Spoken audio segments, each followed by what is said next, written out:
and welcome to 9 to 42, the podcast from the team at the Guitar Show UK. Join us for interviews, updates and chat with artists, influencers and those that manufacture the gear that we love.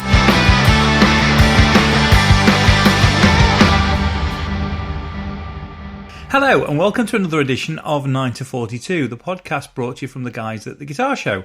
My good friend Jason Hunt is with me. He's on screen. Hi James, how are you? I'm very good, Ant. How are you? I'm really well. And this is quite exciting because we're recording the intro to this particular episode. And I've lost track what number it is, but anyway. Number 12. Number 12. And before we've actually recorded the interview, because we're about to talk to, in the next 2 or 3 minutes, we're about to talk to Mikey Demus, aren't we? We are. I'm quite excited. Yes. Yeah, I'm quite excited. And Mikey's famous for being in the band Skindred. Indeed. But he has other talents, doesn't he? He does have other talents. He owns a pedal company called Redbeard Effects. So we want to talk to him about that. I also want to talk to him about his beard oil. Beard oil? Beard oil, yeah. Well, that's funny because on the subject of things that you use on various bits of your hair, I've just run out of the gel that I normally buy when I'm in the US. And you see, because I didn't go to NAMM this year, I completely forgotten about hair gel. So I've run out of hair gel. So I went online thinking, well, it's only a Tresemme one. It's nothing special, but I just like it. I thought, well, I'll be able to get it. Somebody will bring it into the country.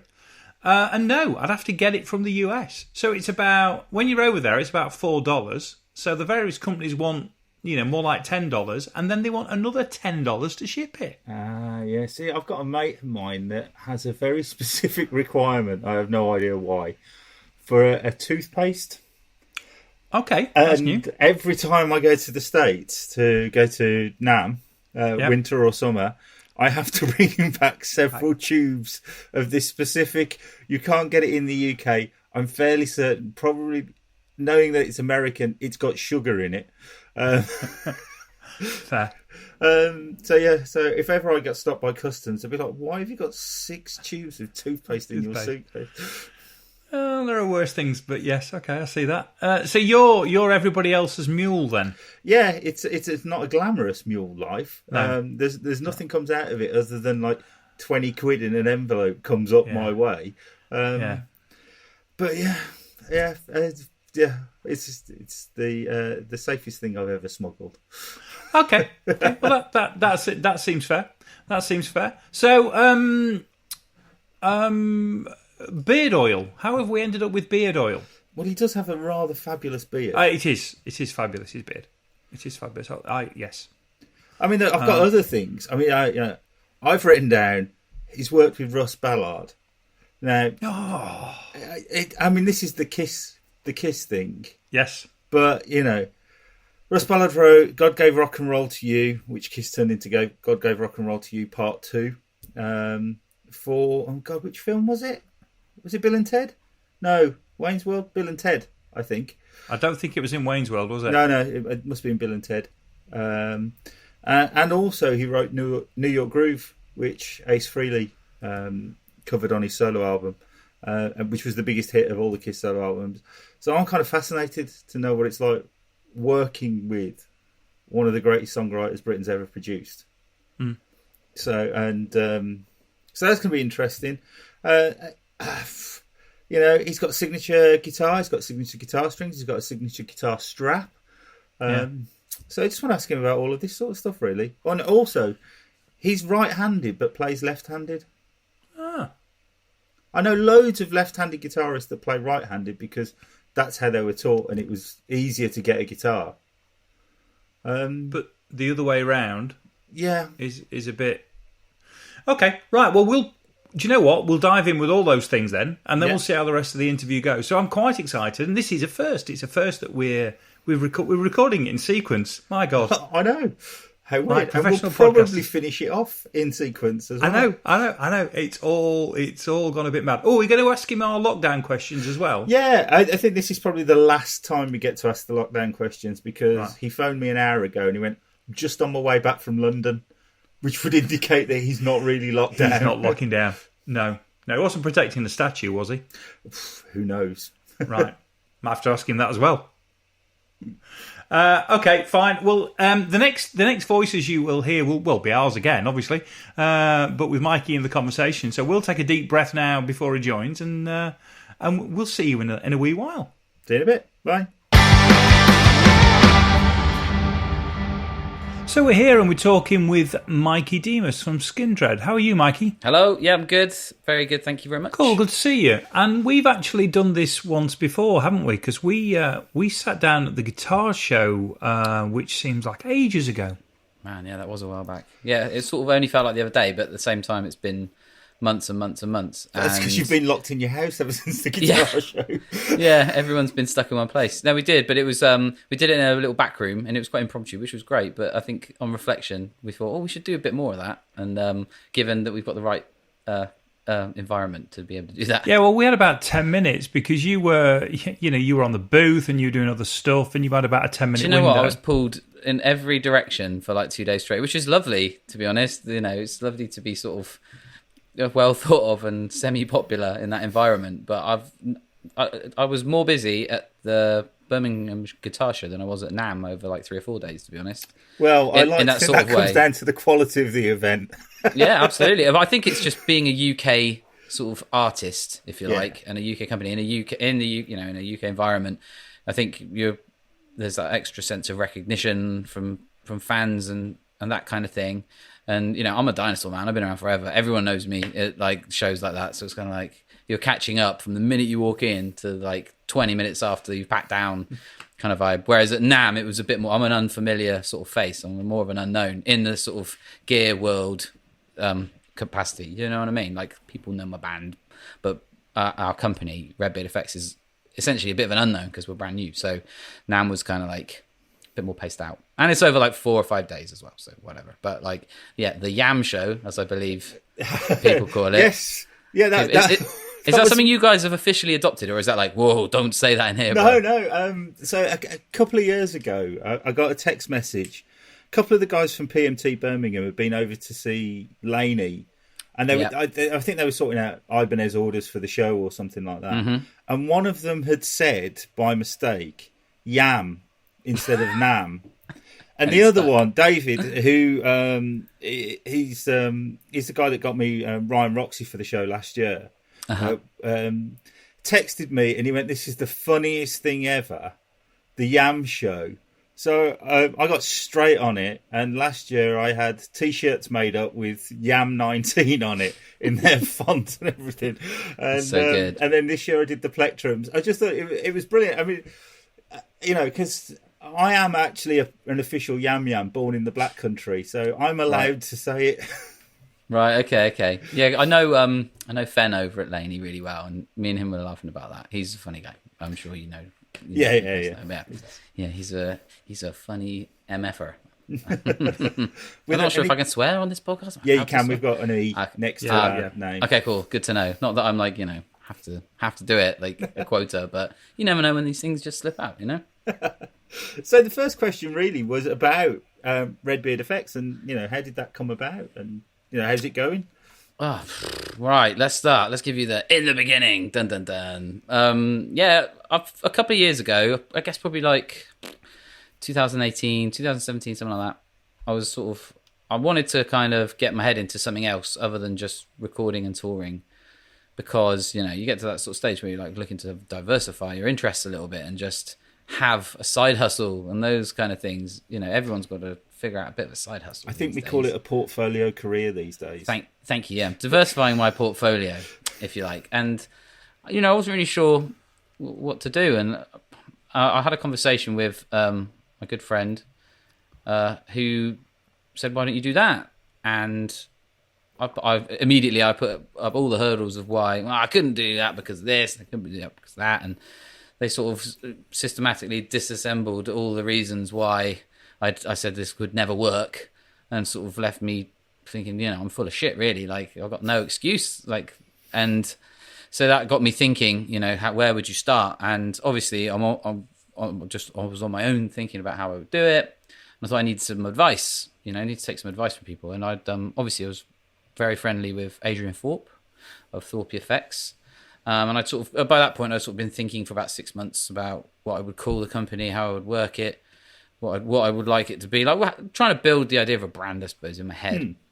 And I went to Adrian for some advice because I was looking to work with someone specific who I knew he knew. Like, I would love to pick this guy's brains about, it was actually Dan Coggins of, Love Tone.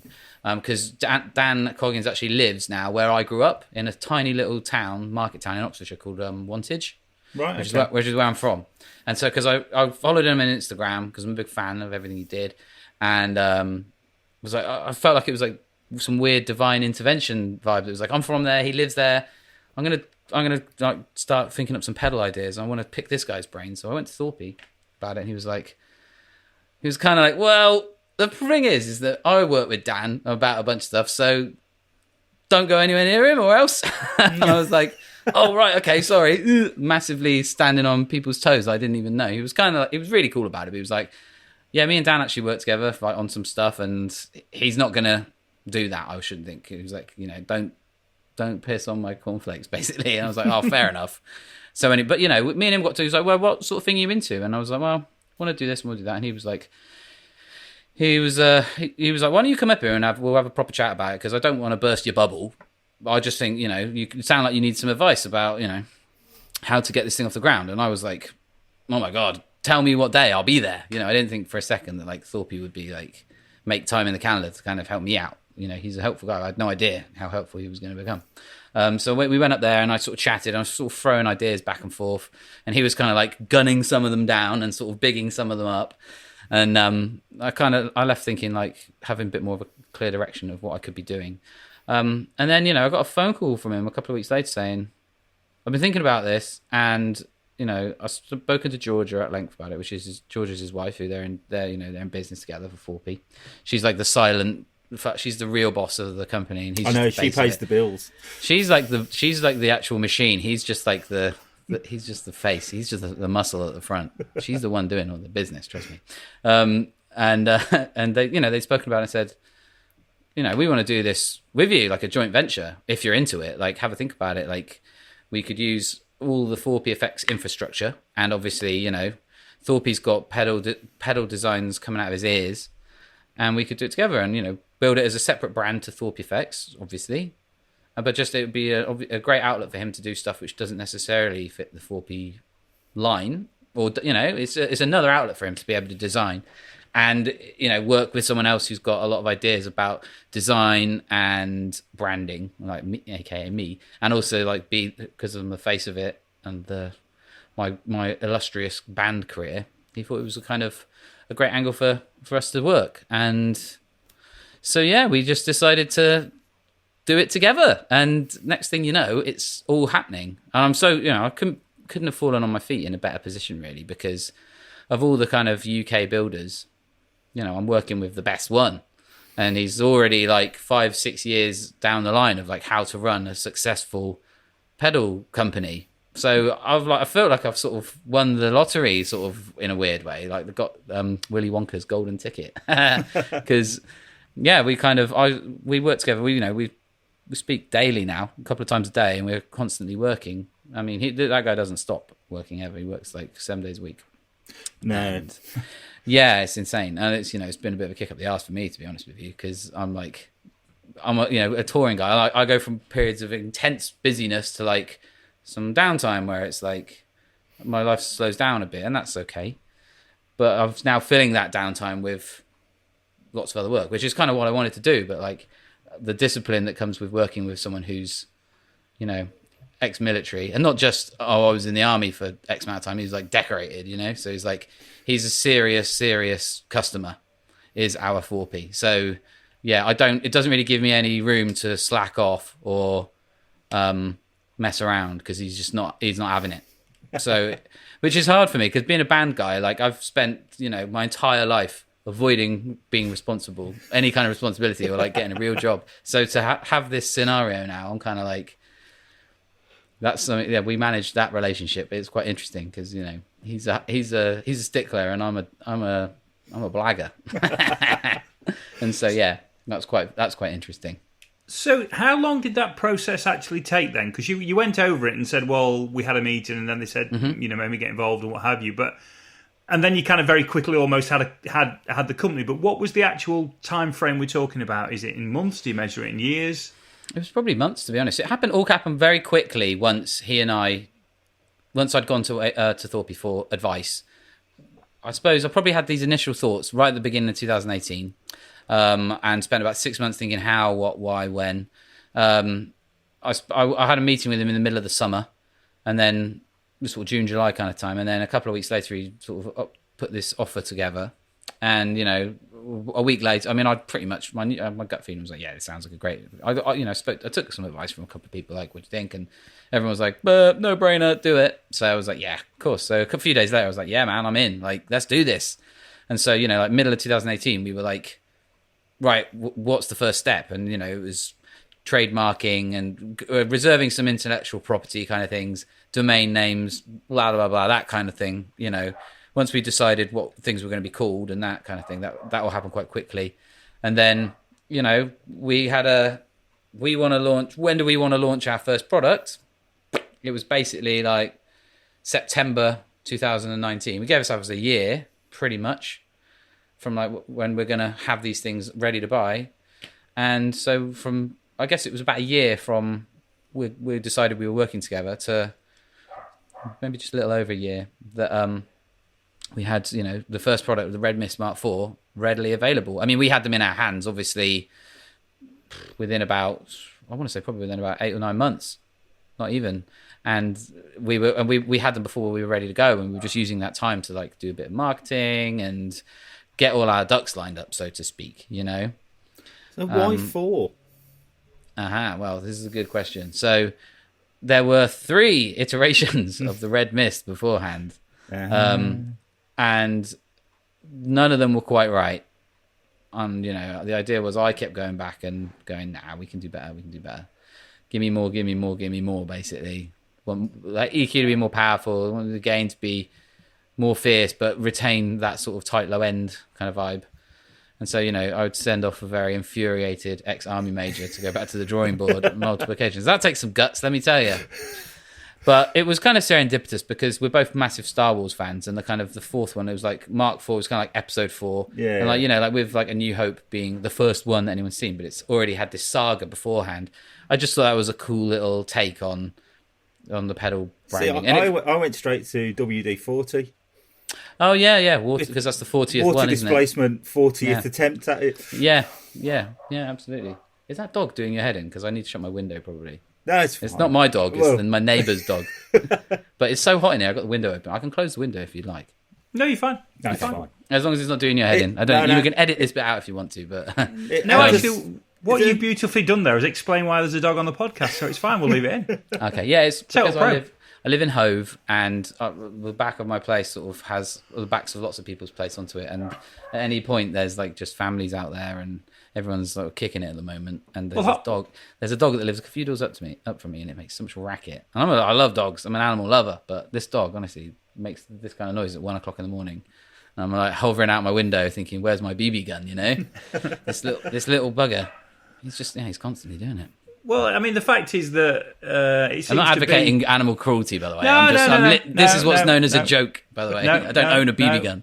No, you're fine. I was just about to say, I mean, to be fair, it could be anything out your window, because if you're in Hove and half the country appears to be on the beach at the moment, so I was expecting, far more.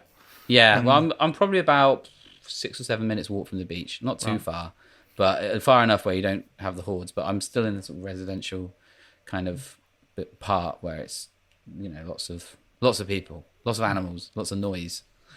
So yeah, I'm a fan of noise when it's mine. I'm not a fan of anyone else's. So how big a Star Wars nerd? Pretty big. I mean, down to like irritating little things. Like I'll do a weekly quiz with a bunch of my posse, some of the Skindred lot, some of the crew I work with, and we've done one every week since the beginning of lockdown, and kind of the rounds were getting a bit tired, and so we sort of varied some stuff up. And last week, our monitor engineer, Simon Hutchby, who's our drum tech as well, he did a round called, is it a console, is it a synth, is it a microphone, or is it a Star Wars droid? Oh, I'd have loved that. Yeah, and I want to say I got 10 out of 10 because he was trying to throw people with like these Star Wars droids. I was like, nope, I know exactly what that is. I know it's sad, but it's true. I got one of them memories that just remembers like that kind of stuff. I think maybe one of the synths caught me out because I'm not, or maybe one of the microphones, but I'm not the most well read on. But I'm kind of into audio as well. Like I do recording. Like I'm just one of those people who remembers like model numbers and stuff and. Can't remember when someone's birthday is, but I could tell you, a product denomination of some microphone. But like I'm, pointless geeky dude stuff. It's sad and embarrassing, but in those environments, really helpful. Well, it's funny because the company that we use to host the podcast is a company called Rebel Base Media. Oh, okay, cool. And that stems from their love of Star Wars. And the guy who actually owns the podcast company or the hosting company has a podcast called Spark of Rebellion, which is a Star Wars podcast. Well, I might have to start listening to that. It's really good, actually. It's really good. I'm a big Star Wars geek. I'm not talking like I've seen them all, but do you know what? I'll be honest. Actually, I don't think I've seen the most recent one. Is it Rise of Skywalker? Rise of Skywalker. I haven't even seen that one yet. To be honest, obviously, I've moved house at the beginning of the year and do all this stuff, so like, life's been kind of like it hasn't been conducive to going to the cinema or anything like that. You've got to see it to complete the journey, but if you haven't seen The Mandalorian, you need to see The Mandalorian first. Okay, then. All right, yeah, because I got Disney Plus as well for my daughter, and she's not been interested at all, which is weird. So I think I've cancelled the subscription, but I'll get back on it because Mandalorian's worth it. You'll do it in 1 month comfortably. Okay. Even if you spread it out, you'll adore the Mandalorian. It's brilliant. Yeah, I'm letting the team down. I've given it the big one about I'm this massive Star Wars nerd, and I haven't seen the Mandalorian or Rise of Skywalker, which is pretty shameful. But back when I was a younger person and able to spend time and obsess over details and things like that, I was far more informed, should we say?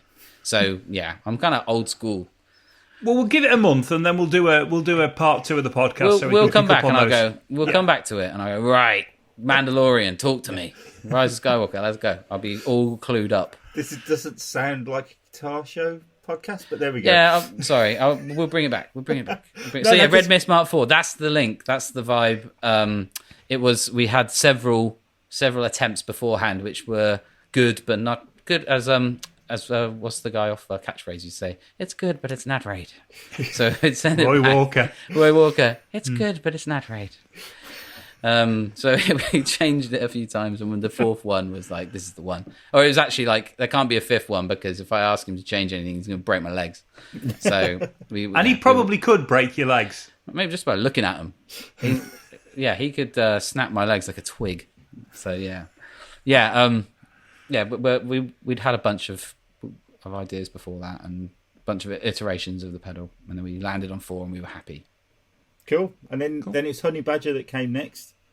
Yeah, we actually had both pedals pretty much ready to go at the same time because he was sort of had these ideas that he threw at me, and I kind of got my head into them quite quickly, and we were R&Ding them between each other, so to speak, and we were kind of back and forth on which one would we want to come out the gates with first, really, because I felt like it was smart to come out swinging with a good drive pedal, because obviously the Honey Badger is pretty nuts. But we were like, do we come out with like the really nuts thing first and follow it up with a really versatile high gain drive, or do it the other way around? So you know what, Red Mist is a kind of entry level drive pedal. I think that's a good way to start, and then we'll sucker punch people with like the bizarre 2 octave down octave fuzz, a few months later, because obviously we launched in September of 2019, and then came out with the Honey Badger about 4 months later in January. Yeah, that was at NAMM, wasn't it? That's right. Yeah, we launched that at NAMM, and both of them have been. I've been so stoked on how it's going, to be honest. Like, managed to get a load into the hands of artists and got loads of positive feedback. Got loads of quotes that I'm building into like the website and stuff like that. Like we have an artist page with like big deal guitar players going, "This thing's radical," which is mental, really, And everyone who's bought something from us has been like really getting behind the company, like being an ambassador for the brand, which you can't really ask for anything more than that. I never wanted to be like, oh, it's okay, like another. I had no desire or intentions to do like another Tube Screamer clone or another clone or any. I love all that stuff, but the marketplace is so saturated. It was like, why do I want to come out swinging with something a bit different with its own identity? And so for people to really get behind that is amazing, you know. And to be honest, I'd rather be people like, it's not for me, and be like, yeah, that's cool. It's not supposed to be for everyone. I wouldn't want to be all things to all people. I like the Marmite stuff, really. You know, my band's a Marmite band. I'm a Marmite person, probably. You either like me or you fucking hate me, and that's okay. And I'm all right with it. Like, but you know, the pedals are the same vibe. Like, so you love it or hate it. What's the next pedal? Ooh, I can't tell you too much about it, but it is pretty much ready to go. We prototyped it, and it looks really cool. It's got a really cool name. It's the best name we've come up with so far, actually. Like, we're both really stoked on the name and what it does. And it's really tweakable, and it's gonna be it's bridging a gap with something we'd like to do that we haven't covered yet. Right. But I don't want to give too much away. So when do we get to see that? September time, or is it also COVID delayed? Not really. I mean, that hasn't really slowed us down, to be honest with you. The third one we sort of had, again, we were prototyping that at the beginning of the year. The only thing that stopped us really is just kind of, when do we want to do it? And it's kind of like, when do you want to bring something out and to have the most impact? And we're like, well, you know, initially we're like, well, let's launch it at NAMM next year. And then it's like, well, NAMM might not be happening. So, you know, do you want to catch Christmas? Do you want to, you know, we're kind of, our release date, we're kind of finalizing that right now. I think we're going to I think what we might do is just release it a couple of months after January. So, because, you know, most companies will launch a new product beginning of next year, and sort of, you don't want to get lost in the noise because we haven't got the kind of marketing budget that, you know, a lot of the big players do. So rather than get lost in the tide, we'll, you know, wait a minute and then go, ta-da, this is our third pedal. And, well, I can certainly recommend an event that's not long after NAMM that kind of happens in Birmingham. Okay. Well, it's sort of February kind of time. Yeah, end of Feb, beginning of March, you know, that kind of time of it. Okay. Yeah, that could work out well, to be honest. I mean, again, like, if that's...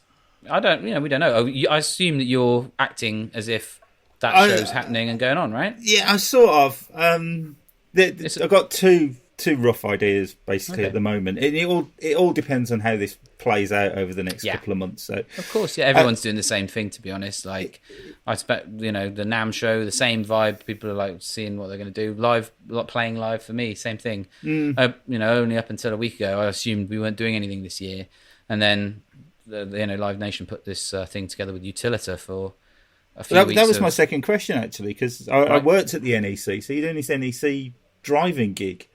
Yeah, is that one of them? I've got a list of them. There's one happening there. That's right. And I don't know what to expect. I'll be honest with you, no idea what to expect. I mean, my questions were when I saw it, because, you know, I get the emails like I suppose everybody else has been getting. If you've bought a ticket from, you know, Ticketmaster or Ticket Factory or whatever, you know, you get these mailers, and it was kind of like, are you going to sit in your car and watch it? Are you going to be allowed out of your car within a confined area? Or you are allowed out, yeah. You're allowed out. You've got a little area, so you get out your car and party. And what I'm really happy about is, I think some of the stuff they trialled in the USA, they'd adopted that traditional drive-in vibe that you tuned into a radio transmitted version of performance using your car stereo. So if you've got like a 2019 Audi with a killer Bose system, like, you're loving life. But if, you know, you've got some hoopty, like 15-year-old POS with a old transistor radio in it, you're going to have a crap time. So thankfully, they've adopted the whole, we're going to stick a great big PA in the car park, and it's going to be like being at a gig.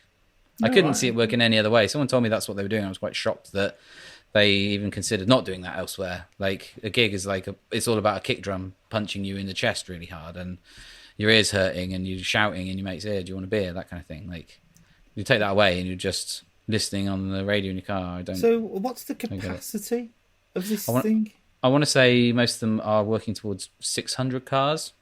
Okay, so which is a weird one. Yeah, which is a weird one, because when you think about what a 600 capacity venue looks like, it's not huge. No. You know, I think, you know, we're talking probably the old Barfly in Birmingham was probably not far off that, I guess. Yeah.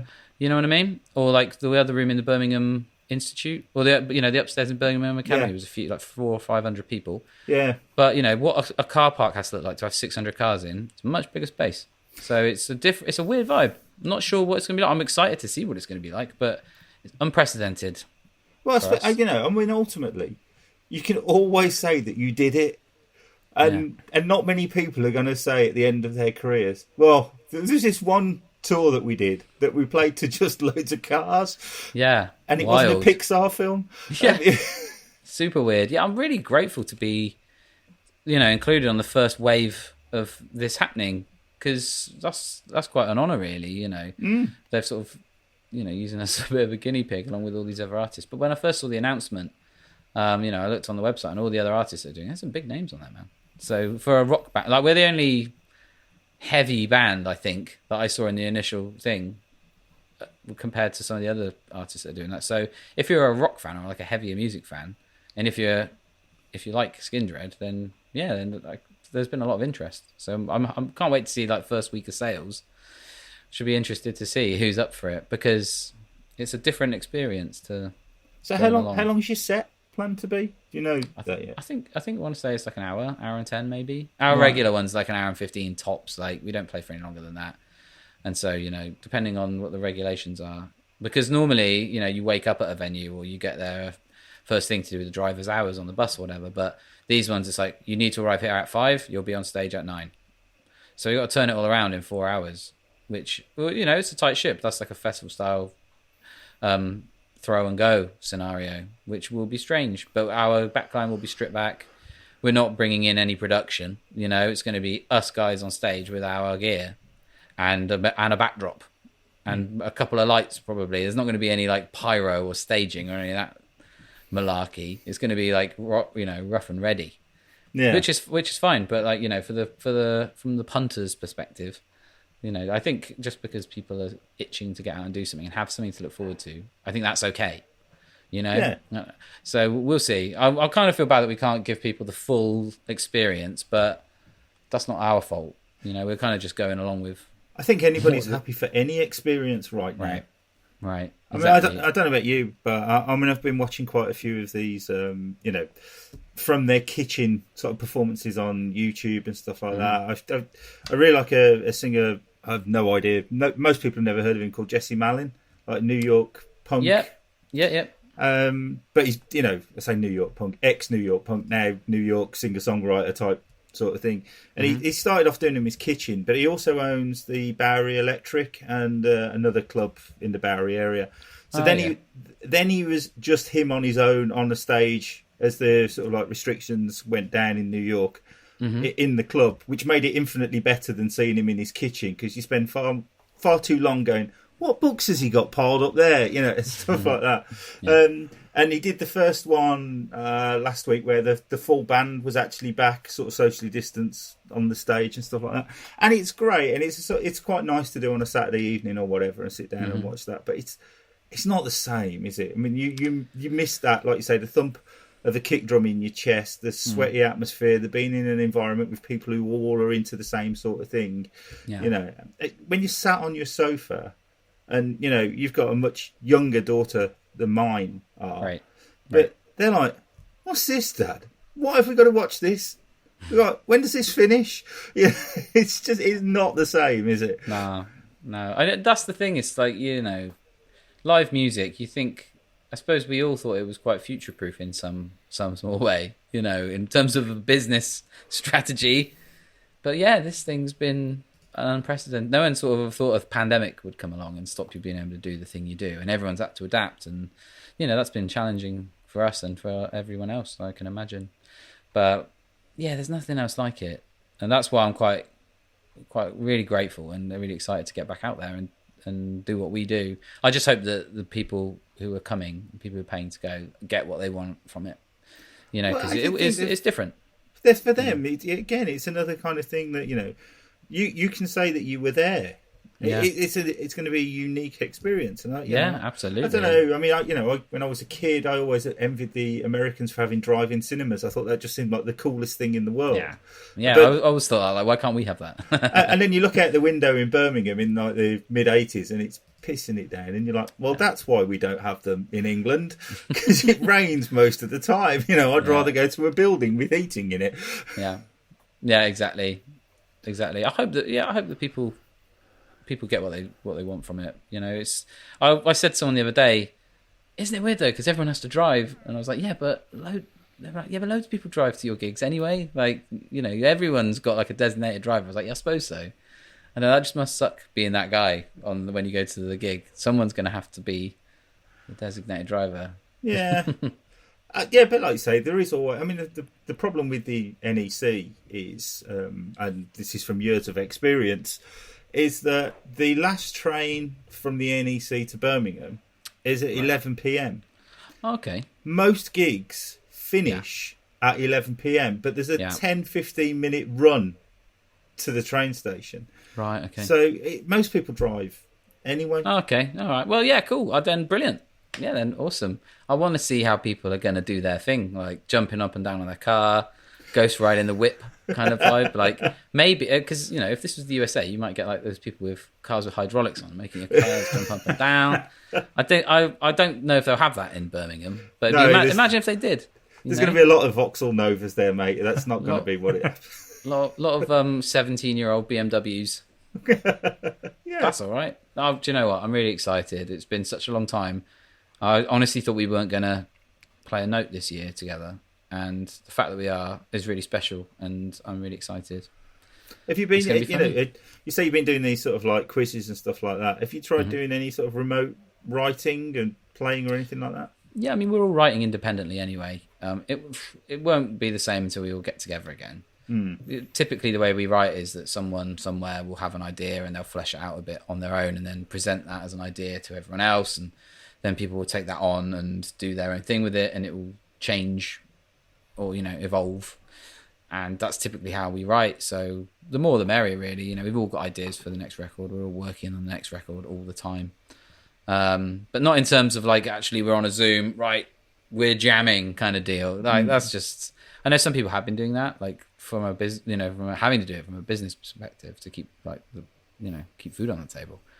But no, we're taking our time, and as mad as it has been, I'm again really grateful for the downtime, to be honest, because I've been touring for 20 years and I've never been in one place and forced to slow down. I've kind of needed it, to be honest with you. Like the last couple of years has been pretty full on for me one way or another, and it's been nice to be forced to just slow down and stop and be able to focus on things, you know, at hand.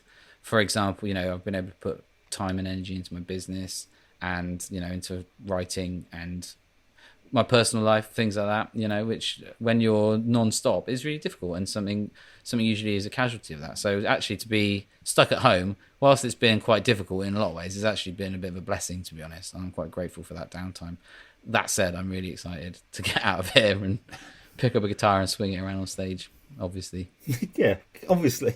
Yeah, Redbeard Effects is quite easy to sort of do from home, if you like. Yeah, because, you know, once because I'd be up at Adrian Thorpe and George's unit up in Northamptonshire, like 2 or 3 times a week some months, you know, just doing various bits and pieces. But, you know, being able to work remotely, now that we've got products out and about, it's kind of more computer based work, sat at a computer, versus having to do anything too physical. And again, I'm building stuff at home, like soldering and working on things. That's something that people probably don't know, is that I build these things as well. Cool. Yeah, I have to get stuck in, man. Roll them sleeves up, get stuck in. The other thing that I'd got written down was not only have you got Redbeard Effects, but you've also got beard oil as well. Yeah, I've got it right here, actually. Don't know if you can see that. Yes. Redbeardium. Yeah, we've got a beard oil called Powered by Redbeardium, which was made in collaboration with our friends at Braw Beard Oils, who are up in Scotland. Yeah, we were kind of like, obviously we had the pedals side of things down. I kind of was thinking, well, what other things could we do? Just, you know, because obviously people do picks and stickers, and obviously you can have a t-shirt and that kind of vibe. That's fairly straightforward. I'm always wear snapbacks a lot of the time. It's kind of been my thing for a minute, like the teenager refuses to grow up. My girlfriend said that to me the other day. She said, "Do you know what I love about you the most?" I was like, "What's that?" It's like, "You're almost 40 years old, but you still wear a cap backwards." And I was like, "Thanks, thank you so much, thank you." And I'm like, "Why'd you have to put it like that?" but it's true. But anyway, yeah, we got snapbacks on the website, and we've got a few other bits and bobs. We've got like Barefoot Buttons. We're friends with the Barefoot Buttons guys, and they laser ours, so they've got our logo on. And my friend John Jackson, who runs Broadbeard Oils, he's sort of gifted me various bits and pieces over the years because he's a gentleman and he makes really cool stuff. And then me and Adrian were like, what if we do beard oil, And we were like, because obviously Thorpy, who's Adrian Thorpe, he started growing a beard like when we met, because I think he was just like, right, this company's going to be called Redbeard Effects. I'm currently clean shaven. This is like a branding problem. And immediately he was just stopped shaving, and now he's got this savage like beard, which has kind of got this red vibe to it as well. It's quite funny. I don't know. He's quite he's quite a competitive kind of guy. Like no, really. Yeah, exactly. Which is great, in the sort of business sense. And I think that he was like, right, I can't let this young whippersnapper come in here with this facial hair and me just look like I look. So he was like, right, here we go. I'll show him. And he's grown this big fuck off beard. It's hilarious. So yeah, we're both obviously like beard oils and things like that. And John Jackson from Broadbeard, I approached him about having a collab and making one. And he was well up for it, and turned them around, and we sell those on our site, and John sells them on his site too. Because let me back up a little bit. What the Redbeardium thing's about? I'm giving you a big expansive answer. Because Thorpy and I, everyone calls him Thorpy, but Adrian Thorpy, Adrian. We're both sort of big science fans, like fans of sort of science stuff, and we're both fans of like the periodic table. Right. Just by coincidence, and we were both kind of like, how can we like incorporate maybe some kind of like periodic elementy, sciencey, physicsy vibe into it without it being too cheesy? And we both, I can't remember who came up with it, but we were googling stuff and we were figuring stuff out. And there was all this serendipitous stuff that happened, like the color of the red mist that we decided on, like the powder coat we chose for the pedal. The name of it was actually rubidium, which is an element, and it's actually it's one of its properties is it's highly reactive, and so we took that as part of our slogan, sort of branding, like being highly reactive pedals. We changed it into Redbeardium, obviously, and gave it its own atomic weight and all this stuff. Like the number of it's 32, which is my lucky number, and the number underneath 81 is the year we were both born, and 468 is my daughter was born in June and his daughter was born in August, I think, so it's like 4, 6 and 8, so it's for them too. It's like, so that's why we did that. And we sort of coined it like we wanted to do it like Intel inside, like this thing is powered by this thing.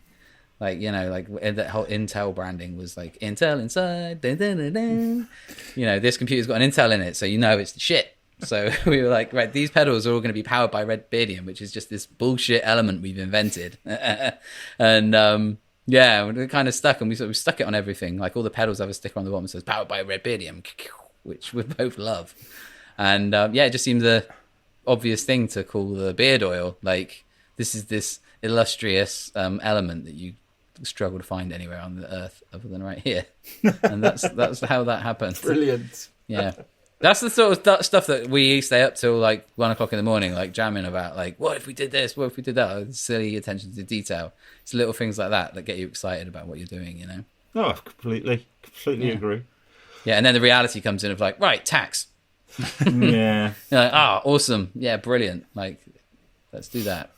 No, we like jamming these ideas of like, oh, what if we did this? What if we do that? So you're going to be the last of these kind of remote recordings that we've done, because what we what we did, we launched the podcast literally just at the point when just at the first couple of weeks of the lockdown, and obviously we've done lots of interviews, and we took the decision to go weekly because people had a bit of time on their hands. It was easy to get hold of people. Yep. So and we're going to move out from, this is the last one of the weekly ones, we're going to go and move back to fortnightly, which was the original plan. And because your listenership is going to drop off after hearing me talk about nonsense for... No, quite the reverse. Quite the reverse. This literally is that this is the peak. So brilliant! This is like the final. Yeah. This is like the headline set. Yeah, well, don't tell Adrian he supported you because he was on last week. So He's opening up for me. That's right. Yeah, that's right. He's the warmer upper. Yeah. He's that guy that does whatever you do to the horses in stud or whatever it is. Yeah, he's the fluffer. The fluffing. Thorpy's been fluffing. So anyway, because you're the last one of these kind of lockdown ones, you get the last chance to have a go at our now infamous 5-question quick fire round. Oh God! All right. And as with all the others, I do this intro spiel and then have to go, but I haven't got a clue what the questions are because Jason's got them written down. Right. So the next voice you will hear. That was a quiz show, wasn't it? What TV show was that? The next voice you'll hear. Millionaire, wasn't it? Millionaire. When phone a friend. Yeah, okay, yeah. Yeah, so the next voice you will hear will be Jason Hunt with your first quickfire question. Okay. You'd think in 12 weeks we'd got round to writing them down at both ends, really, wouldn't you? I know. No, you need like a jingle where you press a button and it goes... Dun, dun, dun, dun, boom. That's a good idea. I'm just going to copy... I'm going to about 3 months too late. I'm just going to take that bit of intel and I'm just going to put that in just now. So, first question. What's the one thing in your career that you're most proud of? I think the biggest thing really is just how we've managed to span a fairly decent period of time with the same lineup. You know, we're not the most commercially successful band out there. We've done okay. We do okay. We've stuck together. We got together. I joined this band in 2001. I've been touring before that in another group, and just sticking together for like 2 decades nearly is quite something. I think having that level of tenacity is something I'm really proud of, that we've sort of stuck together and supported each other one way or another. Because we don't always get on, trust me. We're like a family, and we fight and we put each other's hairs out and all that stuff. We love each other, but we kind of fall out and things. It's a brotherhood, and it requires nurturing and looking after. And I'm really proud of the fact that we've stuck it out, because even in things like the late 2000s, early to mid to late 2000s, we were kind of in America a lot, and we didn't really know where we fit in, and that was always a bit of a challenge. And the older we've gotten as people, and as the more the band's coming on, we've kind of settled into our identities a bit, and I think that's become a real big stick to swing around. You know what I mean? I was a lot younger when I joined the band, and I wasn't really sure about how I fit into it and that kind of thing. I sort of found myself a bit with it more of late, and I'm proud of that. And I'm just proud we stuck together, really. And I've seen so many bands become a thing and then vanish and disappear in the space of our careers. People have band careers that are like 4 or 5 or 6 years. That's it. That's your shot. You're done. And to see that happening for other people is and you think they've got it all, and then it all goes away. It's quite daunting. And to sort of to sustain a career of like 20 years almost, I'm really proud of that. I think that's probably the thing. How to stay relevant and how to stay popular or successful. That's not something that just gets handed to you. That requires work and thinking about what you're doing, and not just, because we don't just churn out hits. It doesn't happen. We don't just churn out things which work. We come up with a lot of stuff that doesn't work, and it's about going back and trying harder and trying to do better than the last thing you put out, and be there for each other. That's being in a band is a very complex thing from a psychological point of view, and from like a human point of view. Before you even get into the music, it's kind of, there's a lot to it, and I'm really proud that we're still doing it like 20 years on. Cool. So, which 3 people would you like to have dinner with? Dead or alive, doesn't matter. Bum bum bum. Okay, dinner. Am I cooking? No, you've got waiter. Oh, brilliant! Wow. Oh, just like in real life, then. Yeah. Okay, cool. Just ring my little bell. Ding, ding, ding. David Chappelle. Love to have David Chappelle round for dinner. I think he's very funny, very observing comedian. Who else? Who could we say? I would love to get round. I'd have my dad round, actually, because I haven't seen my dad in months. I would have him round because my dad's good bloody value, as people say, and he's like a kind of a bit of a hero of mine for one reason or another. I look up to him a lot. And who else? Third one. Probably my girlfriend. This is terrible, isn't it? I've been stuck in a room for like 3 months. I haven't seen anybody. No, I'd have. Do you know? I've had Thorpy round for dinner as well. Actually, Thorpy's a great guy. I'd have him round. But I need to think of someone famous, don't I? Someone who could people. It really doesn't matter. I think Earl Slick had his 3 kids. Yeah, he did. Did he really? Okay. Yeah. Yeah, there you go. I'd have my dad round. I'd have David Chappelle, and I don't know. I probably would have my graphics, my design teacher from school, who I really had a lot of time for, and they had a lot of time for me when I was very young, and sort of got me out of trouble and got me thinking about what I wanted to do in my life. And yeah, they were quite pivotal in me actually respecting authority and people, trying to teach you wrong from right in a sort of educating capacity. Probably that. Well, yeah, Mr. Yes, Summerfield. cool. Mr. Summerfield, my design teacher from school. I'll try and find him on Facebook and tag him in. That would be great, Or do you know what? Who else actually? It was Gary. I went when I was a kid. There was this sort of youth project called the Sweatbox, which was like this little gig that people could play in, and it's where I played my first gig. And there was a guy who was a youth worker called Gary. I can't remember his last name. He was pivotal in pointing me in the right direction about playing a guitar and just having given kids something to do, because kids are bored of them. When I was a kid, anyway, we didn't have anything to do. Didn't have the internet or anywhere to go. So, yeah, just Gary Kingert. That's it, Gary Kingert. I'd have him around to dinner just so I could shake his hand and say thank you for all the vibes. It's a bit of a sausage fest, my dinner, I'll be honest. That's why I'm saying I want my girlfriend there. So she's a cool MFer as well. I want her there. I want 4 guests. So that's what's happening. That's fine. Cool. Yeah. So, which piece of gear do you wish you'd never sold? Oh, blimey. Well, to be honest, I've never...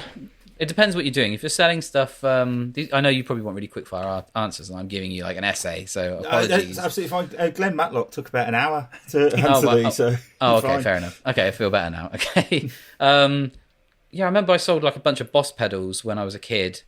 I saved up for ages to buy some Boss pedals. I had like a digital delay, I had a flanger, I had like a chorus ensemble. And then when I was really broke, I sold them. I sold them to like Music Man in Reading for pennies, for like 20 quid a pedal. And it's like, immediately it was quite heartbreaking because I was like, I'll never get those back. I saved up to buy these things and they're just gone now. And they helped me be creative, but I was desperate for money. Those were a brutal one. But I think the thing that scarred me the most is when I didn't sell something, but I had a load of gear nicked when I was about 17. 17 or 18. I had a car full of like gear, including my first guitar, which was like a Mexican Strat, and I had my dad's guitar in it, which was this 70s Les Paul copy, like this Japanese copy, like a Lawsuit Les Paul, which he really loved and he'd saved up to buy like before I was born. And I had like my friend's amplifier head and all this other gear. Like my band, we'd been rehearsing, and I just drove into where I worked, left the car and ran inside to like get my shifts sort of written down and said hey to someone. I was in there like 5 or 6 minutes, came back out, car's been broken into, everything's gone. And it was heartbreaking, man. And I had to tell my dad that his guitar had been stolen from the back of my car and all this stuff. And yeah, it was really, I never really got over that. I've had loads of bad luck with gear going missing in that sense. So yeah, when I sold stuff, because being a lefty is like, it's harder to replace things, you know what I mean? Yeah. But you're not really a lefty, are you? No, I'm righty. Don't tell everyone though. No, it's the truth. I'm righty, but I play left-handed. It's stupid. I learnt on my dad's guitar. He's left-handed for real, and my mum's like legitimately left-handed as well. Me and my sister are both righties for some reason, but we both play guitar left-handed. My sister plays guitar left-handed too, because it's just how we learn. And it wasn't like my dad was like, "Now listen, this is the wrong way round," but you're to be honest, regret though, doing it. I've thought about it many times. Whereas, I'm a righty, and I'm not going to catch a ball with my left hand or anything like that. My right hand is far more dexterous. Yeah. Yet my right hand goes up and down, and all the hard work's done by my left hand. It's weird. It's weird. Yeah. But so it's the other way around. So if anything, your right hand feels like it's doing more of the technical stuff, more of the thinking part. And yeah, so it's weird. It seemed quite natural, even before I had any inkling of what was left or right. I remember feeling like air guitar. I just felt when you're like a kid and you're playing like in the mirror, going like, ugh, you know, like a toddler playing around, like playing air, pretending to play guitar. It just felt right. And at no point my dad was like, look, I play the other way around. You're going to have to make a decision here. I wasn't steered away from doing it. It was just like, here, play the guitar. And I did that. And then it wasn't till afterwards, till I got in the idea that, oh, guitars on the walls of shops. Oh, they're all different. I can't pick any of them up. It was too late. I was like, oh, I've already I do it differently. Oh, right, okay. At that point, I probably should have gone, I should get a righty and learn the other way. I just forced myself to do it. But I never did. And so now I'm stuck here in this place. It's not too bad, though, when you've got a signature guitar. So you haven't got far to look, have you? No, exactly. I'm very lucky. Do you know what? I've had more guitars over the years than you could shake a stick at. I've been very fortunate, and I've never gone without, or I don't really have a bucket list. I'd love to have an old like pre-CBS telly, but maybe it'll happen one day. Like when Thorpy and I sell Redbeard Effects to like some to boss. hedge fund, to some hedge fund, and we walk away with a cool 10 mil each. I'll go onto Reverb and buy like a 50s left-handed telly. That'll happen then. That'll probably be a dog. Yeah. Oh, exactly. No, do you know what? I've got so many awesome guitars, and probably my favourite guitar is it's my telly that it's like a parts caster that I put together. It's like my silver Ratocaster. It's a Mexican telly body, a Highway 1 Strat neck, and it's got Seymour Duncan hot rails for telly in the bridge and the neck. And it's wired volume, and I love it. It's my favourite guitar. It's probably worth like 500 quid in parts, but it's not worth anything to anyone. But that's the one I'd run into the burning building to sort of rescue, because I sweated into that thing for like 8 or 9 years. I played it every day for all that time, and it's got everything in it. It's just like humming with vibe, and you can't replace that. No. You know? I think there's something. If you find a guitar, I've got some that I've had for years, and they're just comfortable when you pick them up. Mm-hmm. And you don't get that with new guitars, do they? They're not kind of. I know they're kind of chunks of wood and they don't mold to your body, but you end up feeling like they kind of do. Mm-hmm. You know where they're supposed to hang, where they're supposed to feel, and everything, and Yeah. And again, from a lefty point of view, it's like it's harder to zone in on what you want and what you like and what works for you, because like I had a Strat built in by the custom shop, a master built custom shop Strat, that they were like asking me questions about it, like, what kind of neck do you like on a Strat then? What year? What style? And I was like, what do you mean? What are you talking about? Like, I could kind of see that they would be different, but like I haven't picked up a 68 Strat, I haven't picked up a 62 Strat, I haven't picked up a 61, a 59, a 55, a 50. I've never fucking picked one up. I couldn't tell you what I like about it. What are you talking about? Like, it's just I know what the headstock looks like, or I know that it's like I have a rough idea what wood it might be made of, but I don't know what it feels like. I have no idea what a Clapton neck feels like. How would I know, So it's like when you get down to that kind of minutiae of detail of what you prefer, what your preference is, like, is it left-handed? Yes. Cool. Thank you. I will tune it right, and then I'll play it. That's pretty much it. Like, that's what you have to go on. So from when people ask me like, what's your vibe? Like, what's your signal chain? What is your vibe from fingers to? It's like, when you're left-handed, it's what you can get your hands on, man. Like, and you make it work. So, anyone who's walked into a guitar center knows that left-handers are allowed a Sunburst Stratocaster, Epiphone SG, an acoustic guitar probably made by Fender, an Ibanez RG, probably 2 or 3 others like in the same vein, a Jackson or something. Like that's pretty much it. And then you're into 4-figure guitars. And so if you're a kid, it's tough, man. It's not like that so much now. Because there's all these other brands, like people like Chapman and all these other, who are the entry level guitars are like sub £1,000 guitars, and they have these options, Like Manson, same thing. Like they make left-handed guitars that are cheaper than that, and that's the way forward. I didn't have that when I was a kid. Really, it was kind of like what's cheap is bullshit, and what's expensive is out of your range. And to be fair, I mean, I'm a bit older than you, but when I started to play, it was been early 80s. When I was a kid, A cheap guitar was just rubbish. It didn't matter whether it was right or left-handed. It was just rubbish. Yeah, totally. I You had to spend some money to get something decent, and I was encouraged to do that by my dad. I saved up, and I bought this. I bought this Mexican Strat, which was, I think it was about £400-500, which to me was a lot of money at the time, but it wasn't. It was kind of a standout one for some reason. I bought it from Turnkey. Oh wow! Yeah, it's a blast from the past, right? Well, I bought it from Turnkey, and it was just something special about it. Like, it was a real Strat as far as I was concerned.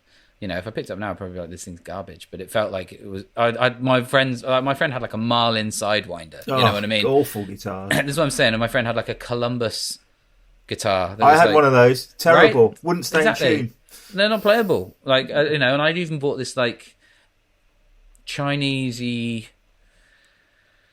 like, those ones that are all plasticky, like the ones that were trying to be like the airline, like the real 60s Japanese. I had something that was right-handed. I strung it upside down. It was like had no tension on it whatsoever, and it was like it was a short scale, but it had all this like air behind the nut, and it was a piece of shit. And it was microphonic, and it was an awful cheap guitar.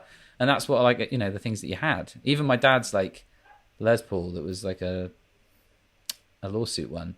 It was a bolt-on, but it weighed a ton, and it was awesome, and it was like a fretless wonder. You know what I mean? It was it's probably the same as I had. My first guitar was a Hondo Les Paul 2.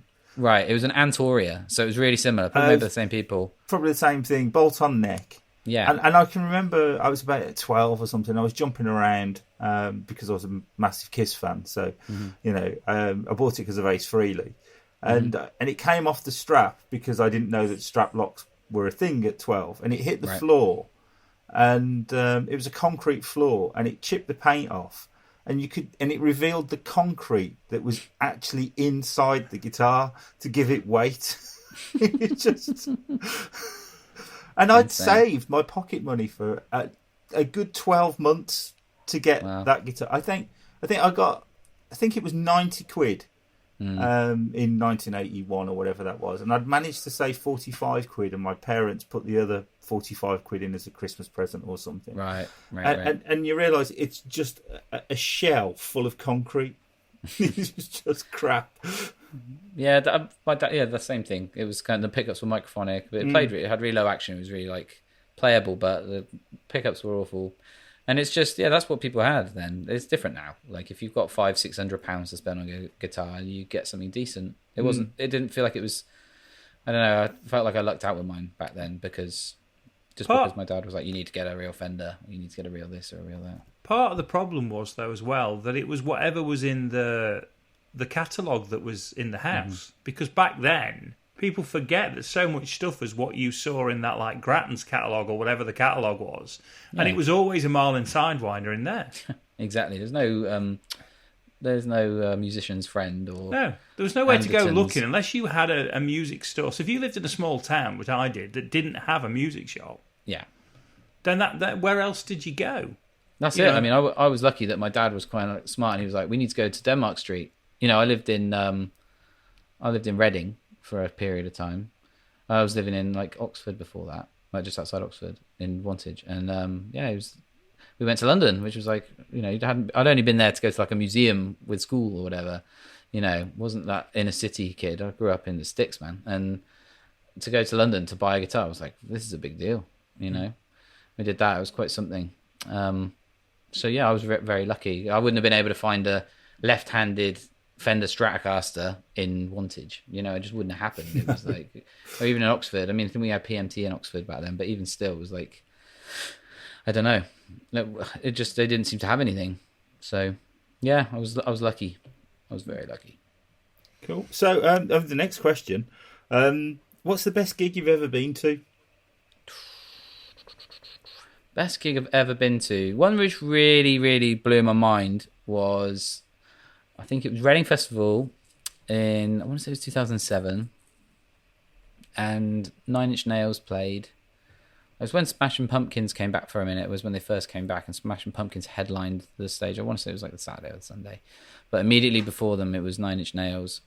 And it was like the With Teeth Year Zero kind of era, when they had Twiggy Ramirez on bass, but they had Aaron North playing guitar. Aaron North was a guy who used to be in the Icarus line. And I'd never really gotten into Nine Inch Nails before that, because I struggled to get into it retrospectively, because the sound of the programming, it was just kind of like, I missed it in the 90s, I guess. It was like, it just passed me by, like, for some reason.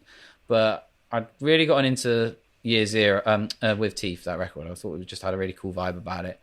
And yeah, then when I saw Aaron North doing his thing live, I mean, it was insane. You know, it was like an hour of just being absolutely blasted with strobes, with no color strobes, and this guy with long hair, skinny dude up on stage with long hair, just fucking running from one end of the stage to the other on this 70-foot guitar cable, getting in everyone's way, fucking everyone's shit up.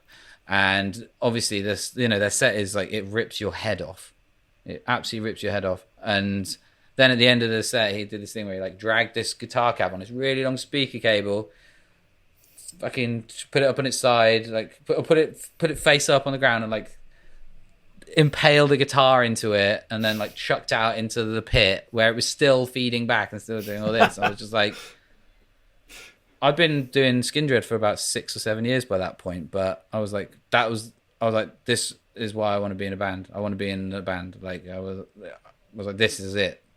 This is just, I've had my fucking mind blown by this band in like 50 minutes or an hour.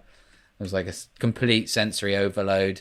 They had all this incredible production where with all these, they had like multiple LED screens that would come in and come out, that was like they could interact with, and depending on what songs they were playing, they would be behind them, and they'd have like, you know, Trent Reznor's whole lighting vibe is like second to none, like what they do with production.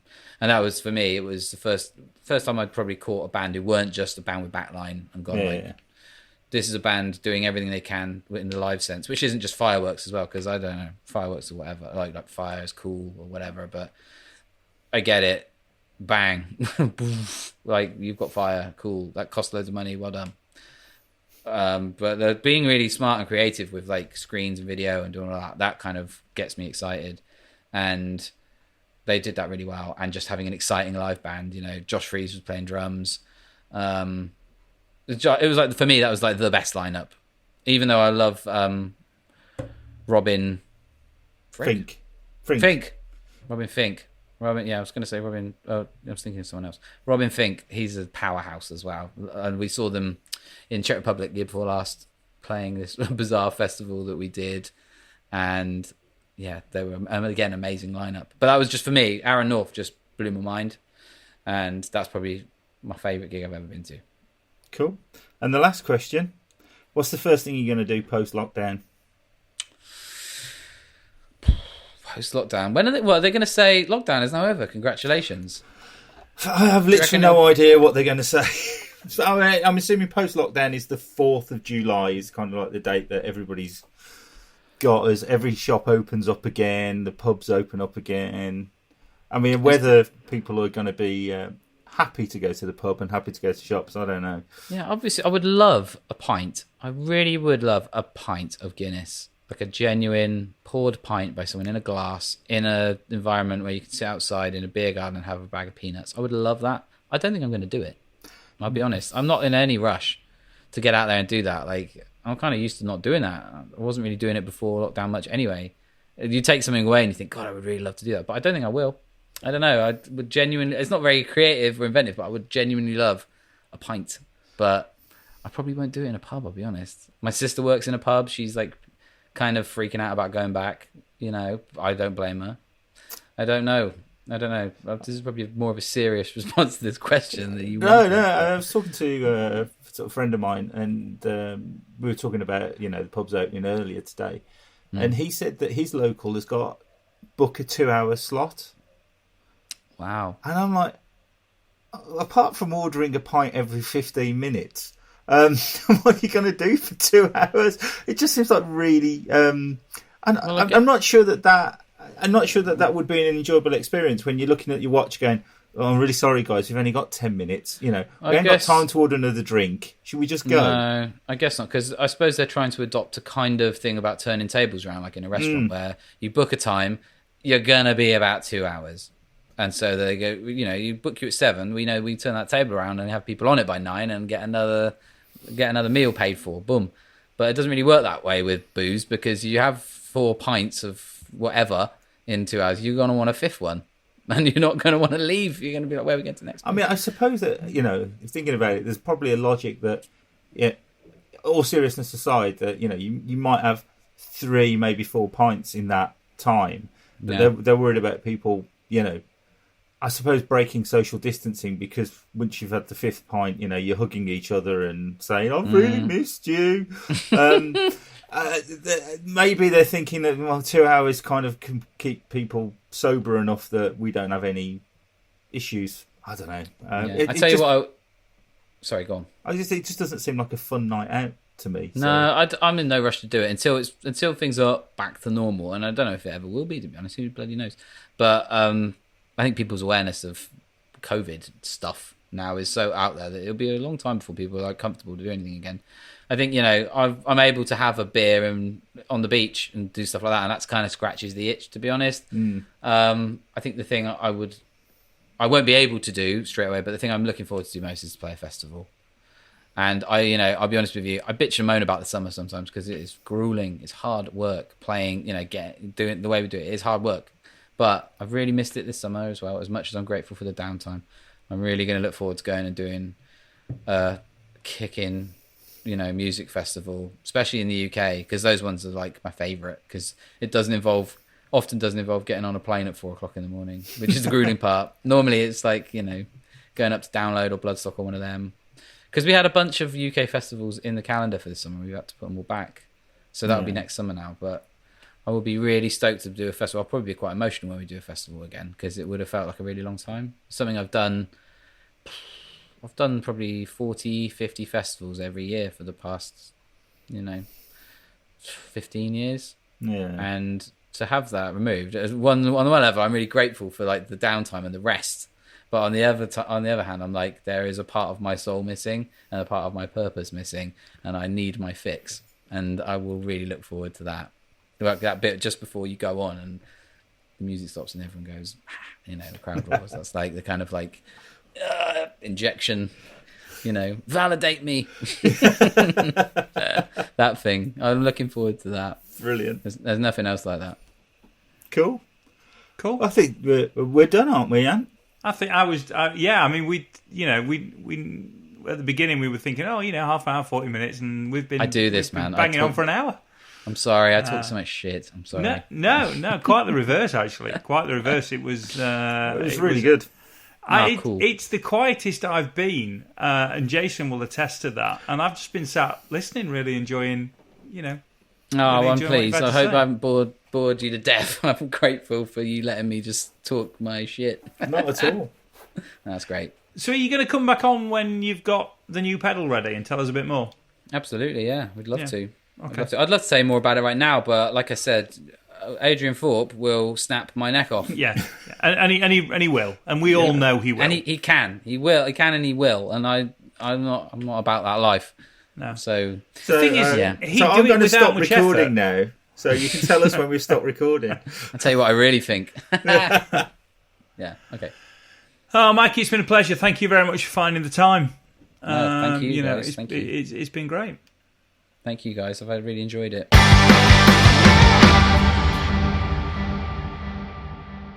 And that was Mikey Demus. And we were just saying, we thought we might have a conversation for half an hour, 35 minutes maybe. And I mean, that's what he'd said at the start, wasn't it, really? Yeah. And we've just chatted away, for an hour. But it never felt like an hour. No, it didn't feel like an hour. And I didn't get to ask him about Russ Ballard either, which was really annoying. Oh, we're going to have to... Well, he's coming on again. He said he's going to come on again and tell us about this pedal when that's ready. So, Russ Ballard, big post-it for next time. Yeah, definitely. Well, I don't really know if there's much to add to that, other than to reaffirm what I think I said in the podcast, which is that we're going to the fortnightly turnaround now, which was always the plan, really. Yeah, it was, and I think that we were really lucky when lockdown started. That loads of people said they wanted to do it because loads of people had got time. So we just kind of ran with it because why wouldn't you? But we'll go back to the original plan now, because as lockdown eases and people are starting to get back out and get working and so on, that it's I think we'd struggle to do it weekly, if I'm perfectly honest. What with my other work commitments, yours, and so on, and the decreasing levels of access that we're getting. I know we've got another couple lined up, ready to go, but it's probably time to go back to once a fortnight. Yeah. So once you've enjoyed this, don't look for us a week later. Look for us a fortnight later. Are we saying who we're coming back with, or are we going to leave it as a surprise? No, let's leave it as a surprise. Right, okay, we'll leave that as a bit of a cliffhanger. It's like a season finale.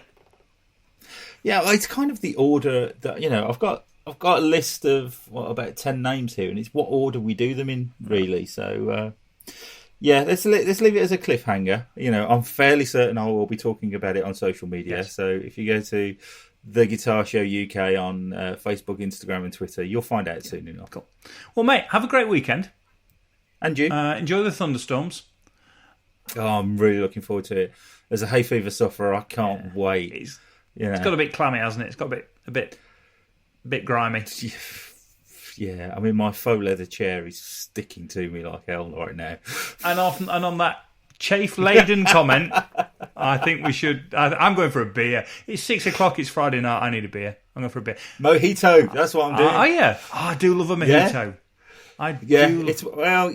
I discovered them at NAMM a long time ago now, sort of like 15, 16 years ago.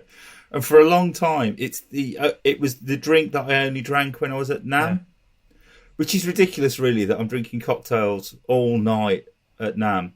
It's no wonder my hangovers were fairly horrific. And it's an easy drink to drink a lot of, a mojito. Yeah. Don't sit down and drink them. Because when you stand up... The worst drinking experience ever at NAMM, sorry, slightly off topic, was back when you'd have been at Academy of Sound and it was Sound Control. Right. And I was sat at the downtown Disney bar. It's really weird. The only place you could drink and smoke at the same time in NAMM 20 years ago was the downtown Disney bar, the little round one that's in the middle. And the guys from Sound Control plied me with about 8 Long Island iced teas. And I'd never had them before, and they're lovely. But I don't actually remember the walk back to the taxi to get back to the hotel room. No, that's a legs going out from under you when you stand up kind of session. Yeah. Do you know what? I think I've got everything I need for a mojito. I might actually. I was going to have a beer. I've got a couple of bottles of Sam Adams in the fridge, and I do like a Sam Adams, but I might go for a mojito now. I had one last night. It was a warm, sunny evening. Yeah. It just felt like I was at NAMM. Oh, and I've got some mint in my little herb tub as well. I've got everything I need. I've got everything I need for a mojito. It's the only reason why I grow mint in the garden. Yeah, well, there's no other reason to grow mint, is there? No, nobody puts it on potatoes anymore. But all right, mate. Well, listen, have a great weekend. And you? We might as well, it's quite in keeping with that episode, actually, that our outro, which was meant to be 3 minutes, ended up being 10. But it's the way we roll. All right. You take care, fella. I'll speak to you soon. Speak soon. Bye-bye.